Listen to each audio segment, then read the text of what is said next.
Welcome back to Managing Asia. My guest today is billionaire BK Modi. He has transformed his telecom business into a conglomerate valued at over $1 billion. Modi moved his base from Mumbai to Singapore last year. You're one of India's richest men. How did you get to where you are today? I try to be in the business of making money. I enjoy making money. And I do businesses which, move faster in terms of getting me higher multiples and things like that. What business philosophy do you live by? I live in today's world, I don't live in the past or future. So I take decisions fast. I feel the future will be the businessman is not the big eating the small, is the fast people, leaving behind the slow movers. So the speed of the business you do is, I think, the key for me. So fast decision making is what I believe in. How shrewd do you have to be successful in business? I don't think you have to be shrewd. You have to be honest to your own business and honest to yourself. And when you are dealing with people, you understand that you get what you negotiate, not what you deserve. So the negotiations skills are very important. And how do you negotiate? What are some of the skills you have? Share with us. No, it's basically, getting to know your person you are dealing with and looking what he wants and what you want, putting yourself in his shoe and coming with something which is like a win-win situation. You know, many years ago you were caught in a family feud which saw you leave the family's rubber business because your brother wrested control. What has that taught you about succession planning? I think in the past I never had majority shareholding. I was always working with minority shareholding with my partners. I never had my own brand which is there. So I think now what we have done is, one, we have got a majority shareholding in the group. We created our own brand. We are creating one group. And I think my son and daughter both are having their different skill set. And we are creating a structure where Dilip is more on the operational side. He loves that. He loves reviews and all that. And Divya is more on the investor side, the finance side. So we have both sides covered for the time being. I think as it grows, it evolves. And the families do remain together if they communicate better and they are able to work together. But succession planning I've already done. As you said, 25-25 I've given to both my brothers and daughter. And the three of you work well together? Well, yes. Do you have many disagreements? We do have disagreements. What do you disagree on? The philosophy, the way the structure is there, the way the management structure should be. We have recently hired McKinsey to help us resolve our issues also. So what we do is that we are open about our differences and we talk about it. And if required, we take professional help to resolve that. So on the brand side, we brought Brand Union, which is a US firm. We have got KPMG working with us on future planning and all that.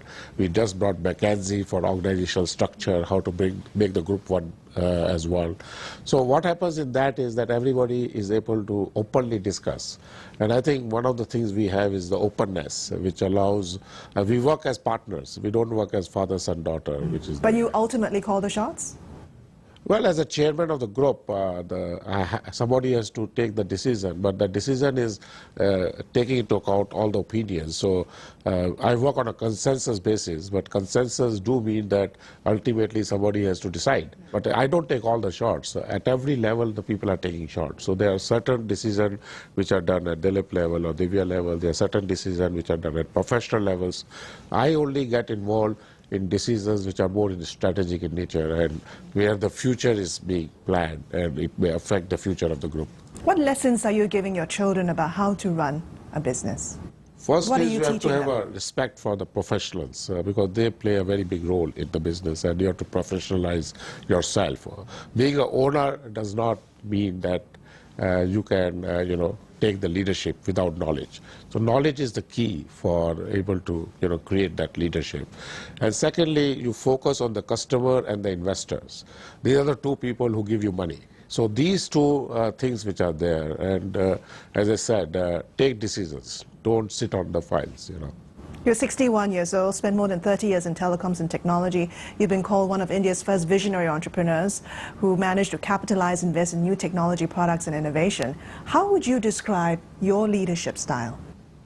I have, 2-3 things which I do. One is do it now. I don't believe in delaying decisions. Secondly, I don't dwell in past. I dwell in what is today and what is today knowledge we have and take decision on that. I think in technology world, there are no fixed winners. It's a very fast-moving world, and if you don't take decisions fast and you are not aware of what technologies in future, you will lose. And finally, you're a man of many surprises. You spend more than $10 million buying this lavish penthouse here in Singapore. But at the same time, I understand you once lived in a tree with a spiritual leader. Why such a contrasting lifestyle? Well, I enjoy people, I want to know everything which is there. And there's always these two sides. One is the brand building, like taking this apartment is more like brand building and all that. And one is the spiritual side. And we all have to die without any wealth with us. So I think the spiritual side of me is different. I keep it to myself. I don't let it affect my business, but it helps me in my business in realizing that every human being is having the same potential and the same thing. So I don't differentiate between people. How long did you live in the tree? 2 nights. 2 nights. Did you survive? Yeah, it was a good fun. It was it just passed because this guy I lived with was a person with a lot of experience on spirituality, and we discussed a lot of issues which bring a lot of confidence to you in your future years. And I've been speaking with BK Modi, Chairman of Spice Global, now based here in Singapore. Hope you've enjoyed the program. Join us again next week for more leadership insights on managing Asia. I'm Christine Tan. Thanks for watching.